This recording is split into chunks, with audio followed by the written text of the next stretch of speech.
अखिलेश पता नहीं कौन सी आफत आ गई। पूरी मंडी धान से भरी पड़ी है और मैं भी अपने खेत की कटाई करके सारा का सारा धान इस मंडी में ले आया, लेकिन इस मंडी में धान को खरीदने के लिए कोई व्यापारी आ ही नहीं रहा है। अखिलेश ये तो बड़ा दिक्कत की बात है। ये देखो मैंने तो घर से चारपाई भी मंगा ली है, इसी पे आराम से बैठा रहता हूँ, क्योंकि अगर मैं अपने धान के पास से हट जाऊंगा कोई धान चुपके से ले जा सकता है। लेकिन मोदी जी एक बात बताओ, यहाँ पर मंडी में कब तक पड़े रहोगे? आज आपको 4-5 दिन हो गए और इस मंडी में आपके धान का एक दाना तक नहीं बिका है। मैं कहता हूँ बराबर वाली मंडी में इस धान को लेके चले जाओ, वहाँ पे ये तुम्हारा धान बिक जाएगा। अखिलेश तुम्हें क्या लगता है मैं खाली बैठा हूँ? आसपास की मंडियों में 50 फोन लगा के पूछ चुका हूँ, लेकिन किसी मंडी में धान का व्यापारी आ ही नहीं रहा है, कोई धान खरीदने के लिए आ ही नहीं रहा है। अब एक बात बताओ, इतना सारा धान है मेरे खेत का, कम से कम ये 300 कुंटल धान होगा।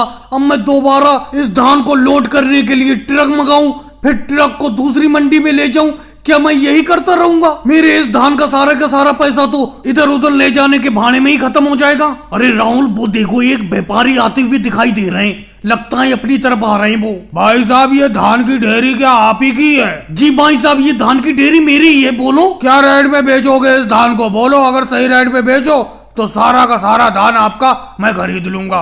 भाई साहब, वैसे तो धान ये मेरा महंगा बिकना चाहिए था, लेकिन कोई खरीदने के लिए आ नहीं रहा है, इसीलिए मैं इस धान को आपको 2000 रुपए प्रति क्विंटल के हिसाब से बेच दूंगा। नहीं भाई साहब, 2000 प्रति क्विंटल के हिसाब से तो आप धान का रेट महंगा बता रहे हो। अभी मैं बराबर वाली मंडी से ही आ रहा हूँ, वहाँ पे धान तो बिल्कुल 1000 रुपए क्विंटल बिक रहा है। अगर आप 1000 रुपए क्विंटल के हिसाब से धान को बेचो तो सारा का सारा धान आपका मैं अभी खरीद लूंगा। भाई साहब, मेहनत करके इस धान को खेत से उगाया है, ऐसे तो मैं आपको फ्री भाव में इस धान को बेच नहीं दूंगा। अरे 1000 रुपए प्रति क्विंटल के हिसाब से मैं धान को बिल्कुल नहीं बेचूंगा। जाओ, आपको धान खरीदना है तो बराबर वाली मंडी में ही चले जाओ, वहीं से धान की खरीदारी कर लो। यहाँ तो 1000 रुपए क्विंटल में आपको धान नहीं मिलेगा। मैं तो अपना धान 2000 रुपए प्रति क्विंटल के हिसाब से बेचूंगा। और भाइयों को वीडियो को लाइक करो, चैनल को सब्सक्राइब करो।